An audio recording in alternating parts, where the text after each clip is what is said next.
Hello and welcome to Bruno's Geek Reviews. So after the introduction we had the other day, this is our first episode about the D&D variants, Dungeons and Dragons variants. So I'm going to start with the, I feel like the most important one in the subject matter of the introduction we had the other day. I don't mean the most important game in itself, although it will be the more popular one. It's Pathfinder. So this, from what I heard, is currently outselling D&D 4th edition. So basically Pathfinder is a beautiful book. You know, the art, the colors, the quality of the pages. Well, maybe this picture is a little bit small for the camera, I'm not sure. Let me find another one quickly. There you go. Let's see, it's beautiful art, beautiful, huge book. In here, usually D&D books, you have the 3 books for the players, for the game master, and the monster book. And Pathfinder just gives you a core rule book for the players and the game master. It's all in a single one, so you can easily find rules, reference. And this is basically 3rd edition. There was third edition, there was 3.5, and then there's Pathfinder. Basically they revised 3rd edition again after 3.5. Even though they call it 3.5, it's basically, Pathfinder is to 3.5 what 3.5 was to 3rd edition. Basically it's revised. They streamlined some rules like grappling, like combat maneuvers. They made it much simpler and more, they gave a more unified system. Because you had some rules before, like stabilizing if you're wounded and your health was under 0. Some rules had nothing to do really with the main system. So in the case of Pathfinder, they made it relevant. It has to do with the actual rules instead of random percentage roll. Which, for example, in 3rd edition 3.5, no matter what your stats were, you all stabilized the same way. In Pathfinder, it has to do with your constitution, your character's constitution, which makes a lot of sense, and it goes back to the main rules. And things like grappling, tripping, disarming, the rules are less convoluted. It's really good. They fixed some issues that I was looking at the book there. They fixed some issues, for example, the fighter in 3rd edition 3.5 didn't have much to do compared to the other classes. So they give him more stuff, make him more viable as a character class. Because before Pathfinder, the fighter was kind of this class people multi-classed into to get some extra feats and to get better at fighting.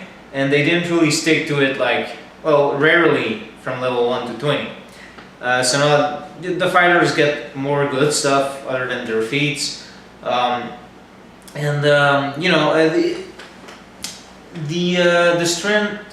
strengths and flaws of the system, I would say the strengths is that you can really create any character you want.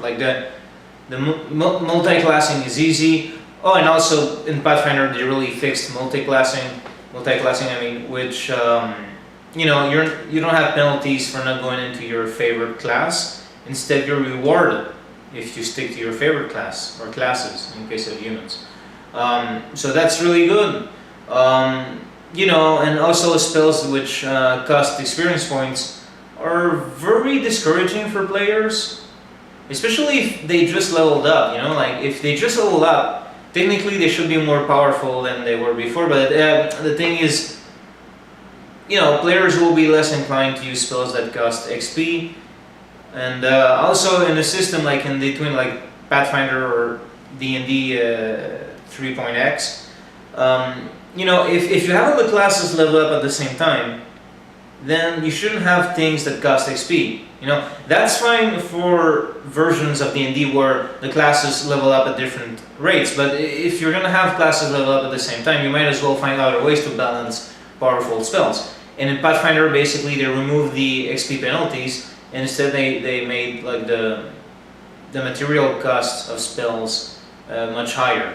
Like if a spell would cost you this amount of gold, I think it's maybe 5 times the previous amount, and there's no XP penalty. So it's, yeah, you know, the players are still not gonna spam the spell, but at least it doesn't cost them experience points. It doesn't set them back compared to the rest of the party. Well, I'm saying that, of course, unless the DM is being like overly generous with his treasure. But you know, at that point, that's a decision for every for every group. But in itself, the system works with the recommended amount of gold.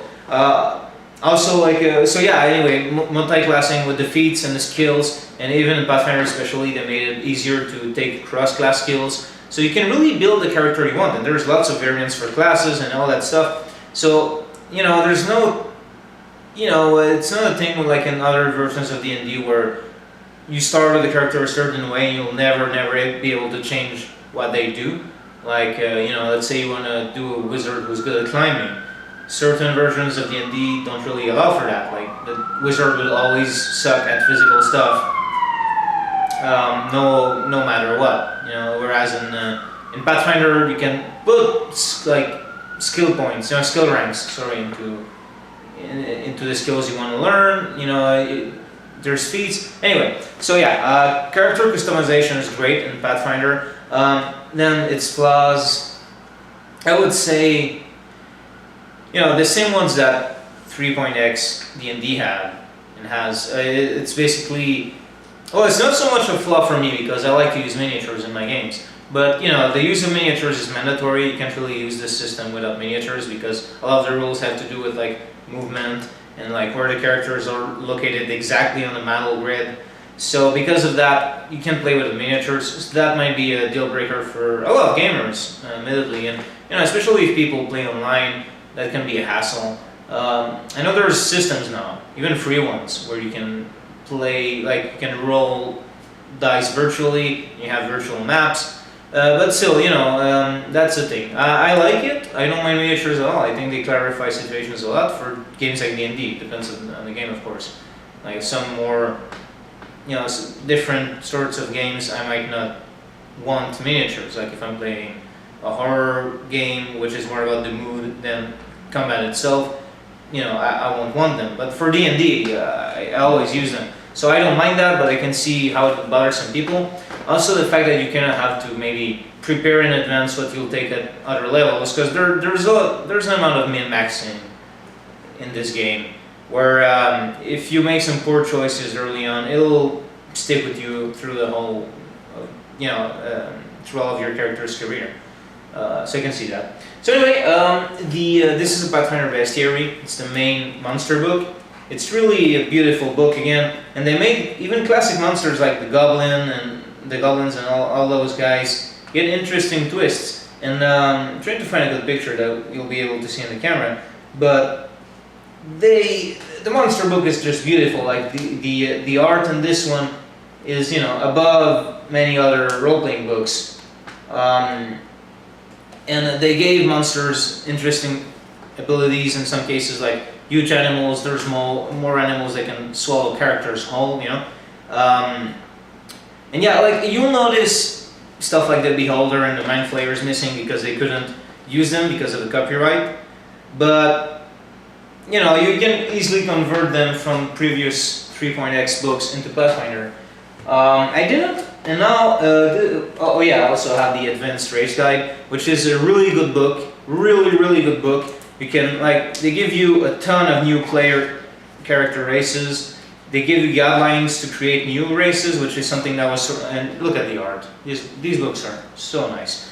And yeah, they give you guidelines to create new races, which is something that was sorely missing from previous 3.x books, where they would explain little adjustment and challenge rating and all that stuff, but they didn't give you like specific, precise, and easy to use rules or guidelines to create new races. And that's the thing, Pathfinder is easy to use. Like you can find rules so much easier in the core rulebook than you would in the previous, like in the game Dungeon Master Guide. It was so hard to use. Like Wizards even came out at some point with the Rules Compendium. That was a book that was just a compendium of rules that you already had in the main books. That's how hard rules were to find. in those books that they had to put out a book which made it easier to find them. That's ridiculous. I never heard of that before. And then it doesn't happen with Pathfinder. At some point, before I switched to Pathfinder, which wasn't that long ago, I was running a game and I was looking for the rules for lighting. If you carry a torch, if you're human, and I could it was so hard to find this stuff, and some stuff I didn't even find. And in Pathfinder, when I had the book just to try, I looked it up and I found it right away. That was so, just that reason is enough of a reason to switch to Pathfinder, even if you already have other 3.x books. And finally, just to show off, the reason why I'm not going to buy other bestiary books, at least for now, is because I bought this. It's from Frog God Games, and it's the Tome of Horrors Complete. This is a huge, look at this. This is a normal bestiary, and this is a Tome of Horrors Complete. This is basically a compilation of 3 monster books that came out during the era of 3.0 and 3.5. And, they compiled all of these books together and started them for Pathfinder. And they also have a version for another D&D variant, Swords and Wizardry. But anyway, I bought the Pathfinder one. This is such a good book. Of course, it's in black and white. The page quality and the art is not as up there as the other ones, but the monsters are really good. They have old monsters from old versions of D&D, new ones, templates.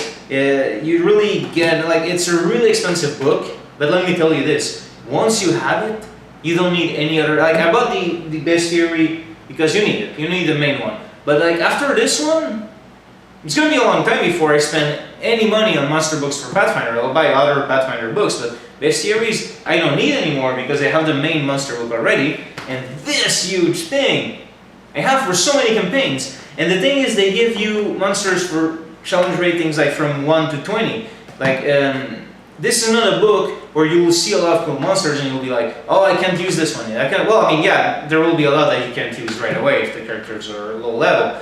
But you also find a lot of good ones for your low level characters, which is a plus. So anyway, that concludes my episode on Pathfinder, and we'll be back next time with another D&D variant.